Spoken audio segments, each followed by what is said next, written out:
Decode the world unfiltered. இரண்டு பிரதான செய்திகளை டீகோட் செய்ய இருக்கிறோம். முதல் செய்தி, அமெரிக்க அதிபர் ட்ரம்ப் புதிதாக அறிவித்திருக்கக்கூடிய ஒன்று.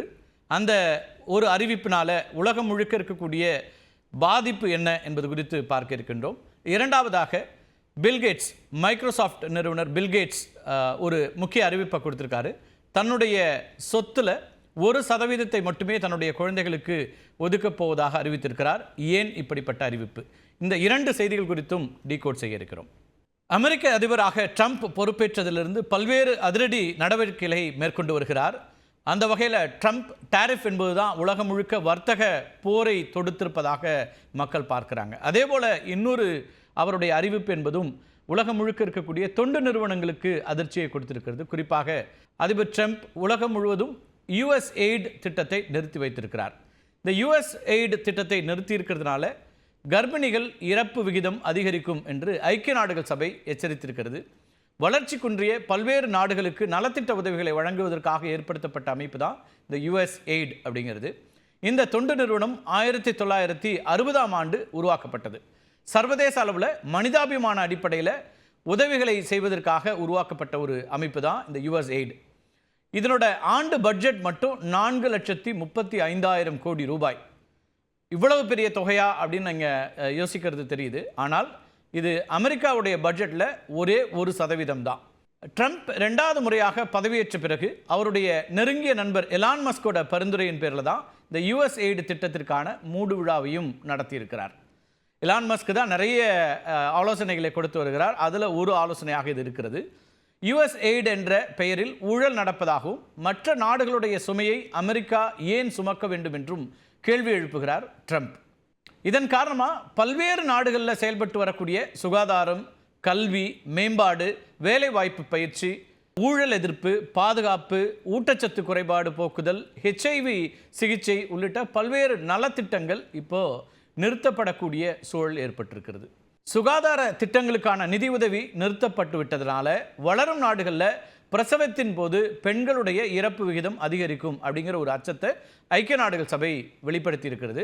பல்வேறு சவால்களை தாண்டி உலக நாடுகள் பிரசவத்தின் போது பெண்கள் இறப்பை கணிசமாக குறைத்திருக்கின்றன. ஒவ்வொரு ஆண்டும் இதற்கான கூடுதலான அக்கறையோடு நாடுகள் செயல்படுகின்றன. இதில் USAID அமைப்பினுடைய நிதி உதவி மிக முக்கியமாக இருக்கிறது. அதிலும் 2000 ஆண்டு முதல் 2023ஆம் ஆண்டு வரையிலான காலகட்டத்தில் கர்ப்பிணிகளுடைய இறப்பு விகிதம்ங்கிறது 40% வரை குறைந்திருக்கிறது. USAID அமைப்புக்கான நிதியை நிறுத்துகிறோம் அப்படின்னு இந்த ட்ரம்ப் எடுத்திருக்கக்கூடிய இந்த நடவடிக்கையினால இப்போது ஏற்பட்டிருக்கக்கூடிய மிக முக்கியமான மாற்றம் என்னவா இருக்குன்னா, கர்ப்பிணிகள் உயிரிழப்புங்கிறது இருக்கு இல்லையா, அது பெருமளவு தடைப்பட்டது இப்போ மாறும் சூழல் இருக்குது அப்படிங்கிறது தான் ஐக்கிய நாடுகள் சபையினுடைய கவலையாக இருக்குது.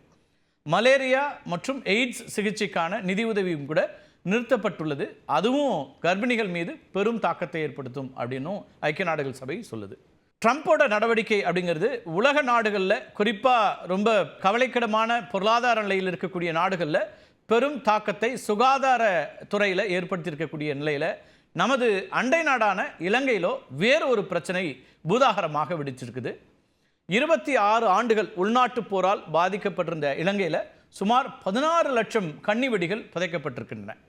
இந்த கன்னி வெடிகள் புதைக்கப்பட்ட இடங்கள் பதிவு செய்யப்படாமல் அப்படியே விடப்பட்டன. அமெரிக்காவை சார்ந்த HALO அப்படிங்கிற ஒரு தொண்டு நிறுவனம் கன்னி வெடிகளை அகற்றுவதற்கான பணிகளை இப்போது மேற்கொண்டு வருகிறது.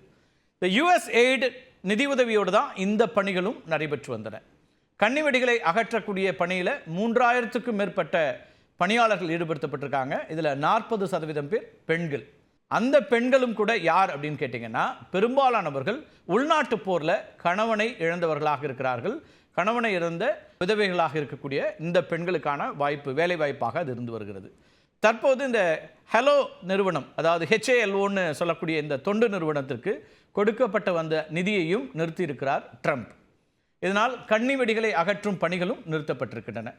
மொத்தமுள்ள 254 சதுர கிலோமீட்டர் பரப்பில் தற்போது வரை 231 கிலோமீட்டர் பரப்பளவில் இருந்த கன்னி வெடிகள் அகற்றப்பட்டிருக்கின்றன. 2017ஆம் ஆண்டு கனடாவில் நடைபெற்ற மாநாட்டில் 2028ஆம் ஆண்டுக்குள் இலங்கை கன்னி வெடிகள் இல்லாத நாடாக மாற்றப்படும் அப்படின்னு அந்த நாடு உறுதியளித்திருந்தது. எப்படி அந்த உறுதியை கொடுத்ததுன்னா, இப்போது இந்த பணிகள் எல்லாம் நடந்து முடிந்துவிடும் அப்படிங்கிற நம்பிக்கை. ஆனால் தற்போது இந்த இலக்கு எட்டப்படுமா அப்படிங்கிற ஒரு முக்கியமான கேள்வியும் எழுந்திருக்கிறது. இலங்கையை பொறுத்த வரைக்கும் ட்ரம்ப்போட அதிரடி நடவடிக்கைகளில் இப்போ யுஎஸ் எய்டு நிறுத்தப்பட்டது அப்படிங்கிறது மிக முக்கியமான கவலை தரக்கூடிய அம்சம். சுகாதாரத்துறையை பொறுத்த வரைக்கும் பல உலக நாடுகளில், ரொம்ப குறிப்பாக வளர்ந்த நாடுகளை தாண்டி வளரும் நாடுகள் அல்லது இன்னமும் பொருளாதார நெருக்கடியில் இருக்கக்கூடிய நாடுகளில் இருக்கக்கூடிய கர்ப்பிணிகளுக்கான முக்கியமான திட்டங்கள் அத்தனையும் இந்த திட்டத்தின் மூலமாக, யுஎஸ் எய்டு மூலமாக நடந்தது. அவையெல்லாம் இப்போது நிறுத்தப்பட்டிருக்கின்றன.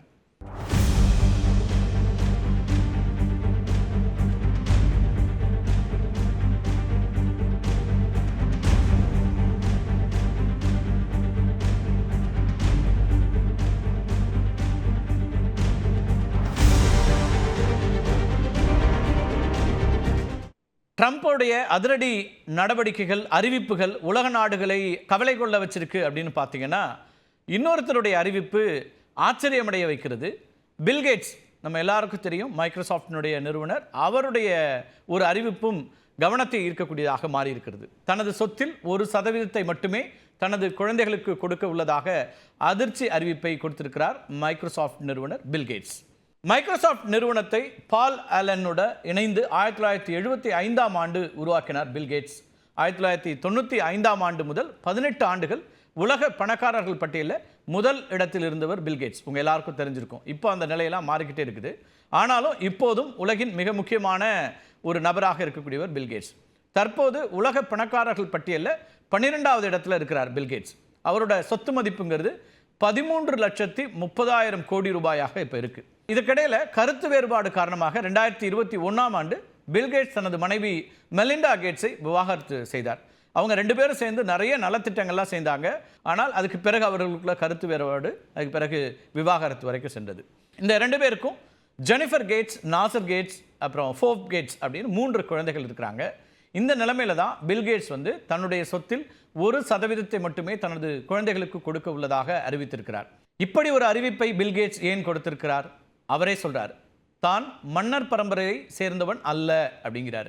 மைக்ரோசாஃப்ட் நிறுவனத்தை நடத்த தனது குழந்தைகளிடம் நான் எந்த அறிவுறுத்தலையும் சொல்லவில்லை அப்படின்னும் குறிப்பிடுறார். தன்னுடைய குழந்தைகள் தங்களது சொந்த முயற்சியில் வாழ வேண்டும் அப்படின்னும், தனது சொத்துக்கள் அவர்களை மறைத்து விடக்கூடாது அப்படின்னும் சொல்றார். அதாவது தன்னுடைய குழந்தைகள் தன்னுடைய திறமையினால், தங்களுடைய திறமையினால் தங்களுடைய வாழ்க்கையில் வெற்றி பெற வேண்டும் அப்படிங்கிறது தான் பில்கேட்ஸினுடைய கருத்தாக இருக்கிறது. தனது குழந்தைகள் அன்புக்கும் ஆதரவுக்கும் இடையே குழப்பம் அடையக்கூடாது அப்படின்னும் பில்கேட்ஸ் குறிப்பிடுறாரு. உலகின் பண தேவை உள்ளவர்களுக்கு தனது அறக்கட்டளை மூலமாக உதவிகள் செய்யப்படும் அப்படிங்கிறதும் பில்கேட்ஸுடைய அறிவிப்பாக இருக்குது. கேட்ஸ் அறக்கட்டளை பில்கேட்ஸ் மற்றும் மெலிண்டாவால் 2000ஆவது ஆண்டில் தொடங்கப்பட்டது. அமெரிக்காவில் சியாட்டிலை தளமாக கொண்ட இந்த அறக்கட்டளை உலகின் 3வது பெரிய தொண்டு அறக்கட்டளையாக விளங்கி கொண்டிருக்கிறது. சுகாதாரத்தை மேம்படுத்துதல், வறுமை ஒழிப்பு, கல்வி தொண்டு, இதுதான் அவங்களுடைய முக்கியமான இலக்காக இருக்கிறது. அதை வைத்து தான் உலகம் முழுக்க இந்த நிறுவனம் செயல்பட்டு வருது.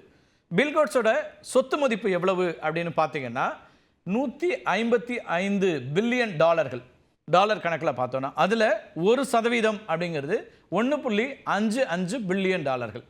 கேட்ஸோடைய 3 குழந்தைகளுக்கும் தங்கள் தந்தையைப் போல அதிக செல்வத்தை வைத்திருக்காவிட்டாலும் கூட பில்கேட்ஸ் கொடுக்கக்கூடிய 1% அப்படிங்கிறது இந்த 3 குழந்தைகளையும் உலக மக்கள் தொகையில் இருக்கக்கூடிய 1% பணக்காரர்கள் இருக்காங்க இல்லையா, அவங்களில் ஒருவராக மாற்றக்கூடிய அளவுக்கு இந்த தொகையே இருக்கிறது அப்படிங்கிறது தான் புள்ளி விவரங்கள் கொடுக்கக்கூடிய முக்கியமான அம்சம். ஆனால் பில்கேட்ஸினுடைய இந்த அறிவிப்பு மிக மிக முக்கியமாக கவனிக்கப்படக்கூடியதாக மாறி இருக்கிறது. மீண்டும் ஒரு காணொளியில் சந்திக்கலாம் நண்பர்களே. நன்றி, வணக்கம்.